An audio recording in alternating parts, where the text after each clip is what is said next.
Welcome to Padmaja Reddy kitchen. నేను మీ పద్మజారెడ్డిని. ఈరోజు తయారు చేయబోయే రెసిపీ మజ్జిగ పులుసు అండి. అదే మజ్జిగ చారు, రెండు రకాలుగా అంటాం కదా, అది తయారు చేస్తాను.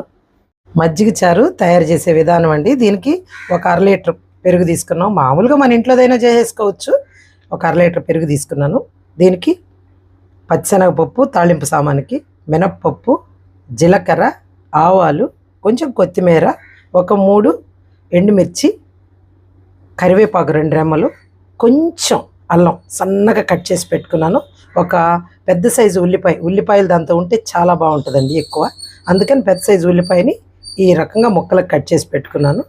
ఒక 3 పచ్చిమిర్చిని సన్నగా ఇలా కట్ చేసి పెట్టాము. ఇప్పుడు పెరుగండి ఇలా మొత్తం వేసేసుకొని దీన్ని బాగా ఇలా కలిపేసుకోవాలండి. ఎందుకంటే కొంచెం గడ్డలుగా లేకుండా కూలింగ్గా ఉంది కదా, బాగా చూసుకొని నీట్గా మన మజ్జిగ కవ్వంతో అయినా చిలుక వేసుకోవచ్చు. ఇది మన దగ్గర ఉంది కాబట్టి దీంతో అయినా చిలుక చూపిస్తున్నాను. ఏం లేదంటే మన స్పూన్తో అయినా నీట్గా ఇలా చేసేసుకోవాలి. మనం చేసేసుకొని ఇప్పుడు ఇందులో నీళ్ళండి, మంచి నీళ్ళని కొంచెం మనకి ఏ క్వాంటిటీలో కావాలనుకుంటున్నామో. కొంతమంది ఏంటంటే మనం చిక్కగా చేసుకుంటారు, కొంతమంది ఏంటంటే పలుచగా చేసుకుంటారు. మీకు ఎలా కావాలంటే అలా, దాన్ని బట్టి వాటర్ అండి. ఈ వాటర్ అనేది ఏం కొలత ఉండదు, మీరు దాన్ని బట్టి చేసేసుకోవచ్చు. ఇలా మొత్తం కలిపేసాను. మజ్జిగ చారు తయారు చేసే విధానం అండి. స్టవ్ పైన గిన్నె పెట్టాను. ఇప్పుడు ఇందులో ఒక 2 గంటలు ఆయిల్ వేసుకున్నాము. ఆయిల్ వేడెక్కిన తర్వాత కొంచెం ఆవాలు, పోపు సామానండి, పచ్చెనగపప్పు, మినప్పప్పు, ఆవాలు కూడా చిటపట్లాడుతున్నాయి, కొంచెం జీలకర్ర.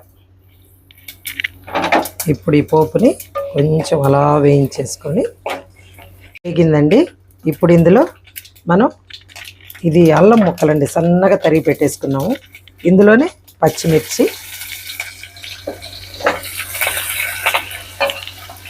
ఇప్పుడు ఒక 3 ఎండుమిర్చి అండి.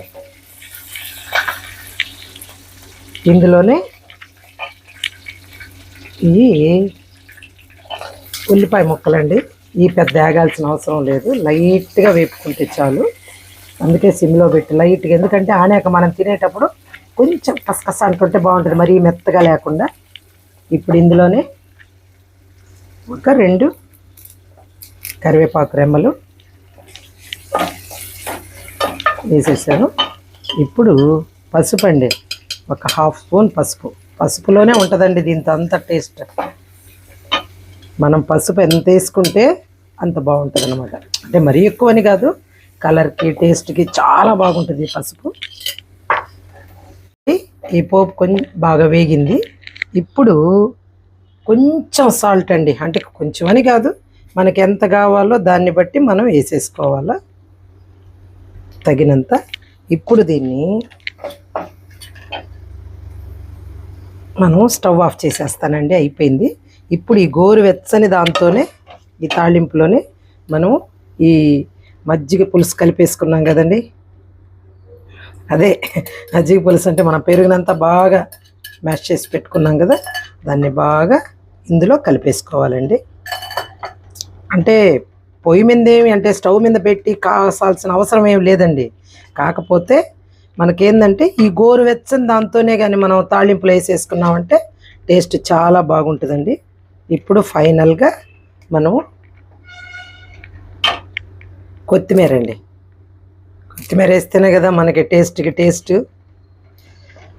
కలర్ అన్నీ బాగా కనపడతాయి. అందుకని కొత్తిమీర కూడా వేసేసానండి.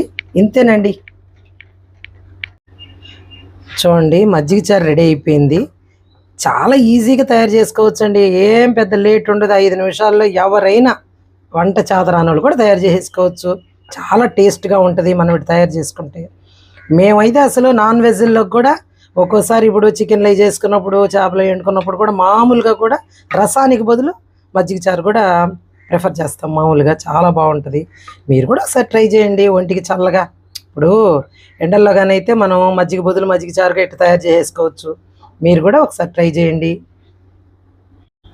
మా వీడియోస్ మీకు నచ్చినట్టయితే లైక్ చేయండి, షేర్ చేయండి, సబ్స్క్రైబ్ చేయండి, బెల్ ఐకాన్ ప్రెస్ చేయండి.